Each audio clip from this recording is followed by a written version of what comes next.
Hey guys, Professor Doney back. We're in the middle of a chapter talking about electric charge and electric fields and Coulomb's law. Our last video we talked about the force between charges using Coulomb's law. That was FKQQ over R squared.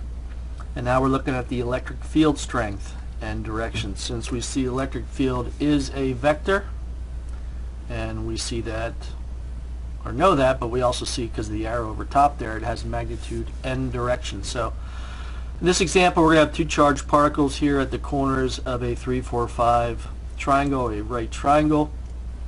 And we're going to use 1 Coulomb as a charge here, and we'll make this a minus 2 Coulomb. Now that's super large for a charged particle. Typically they're in the micro coulombs, micro coulomb like that, 10 to the minus 6. But we're going to take it here as 1 and 2 just to use some easy math here on the board. We don't get hung up on that.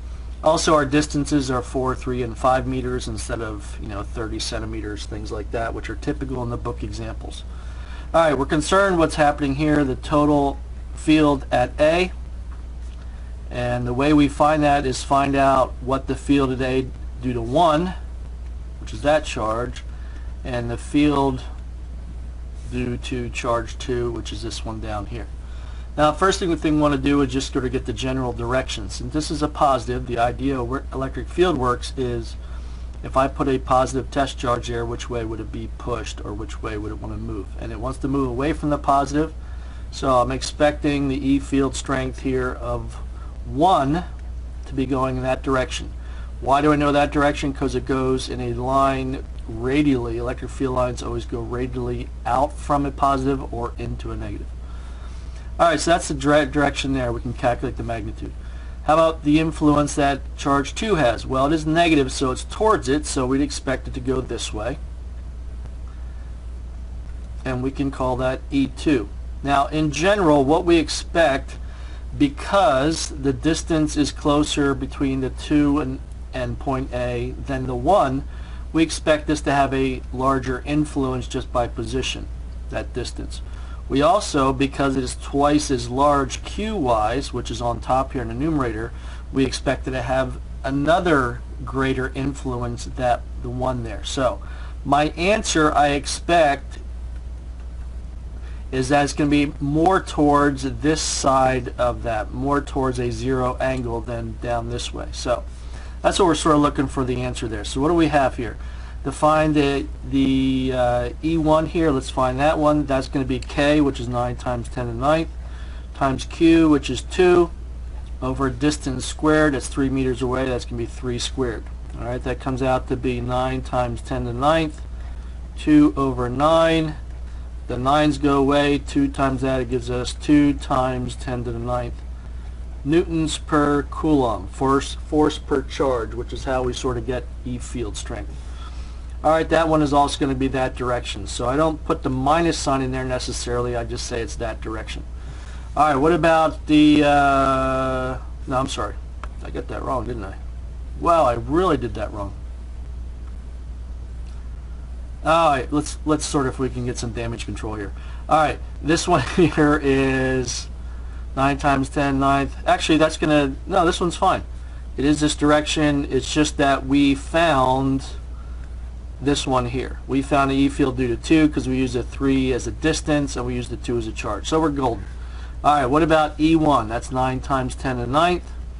Has a charge of 1, has a distance of 4 squared, that's 16. So we're going to have 9 sixteenths times 10 to the 9. 9 sixteenths is 0.56 times 10 to the 9th, and that is downwards. Now to find the resultant, what we're going to do is take the square root of each of those squared. So I'm going to take the 2 squared plus the 0.56 squared. And if I can do that really quick, times 0.56 equals plus 4, and take the square root of that, I get about 2.1 times 10 to the 9th newtons per coulomb. That's going to be my magnitude. The direction we would have to do sort of the, and finding the angle is we're going to find the y, which is 0.56 over the 2 We take the inverse tangent of that, so the angle is going to be 0.56 divided by 2, if I'm doing this right, inverse tangent, 15.64 degrees. Now, what is that angle? Since I picked these two as over and down, I'm basically finding that angle. So that is going to be 15 degrees below the horizontal, or if I take 360 away from that, it would be 344.4 degrees, which is sort of the standard way we'd put it. So, alright, just to finish up that extended problem there, I didn't think it would take so long, but I talked too much, obviously, is if we put a charge here and want to know the direction and the magnitude of a field there, at this point the field would be pointing this way at that point due to those two charges, and it would have a magnitude of 2.1 times 10 to the 9th.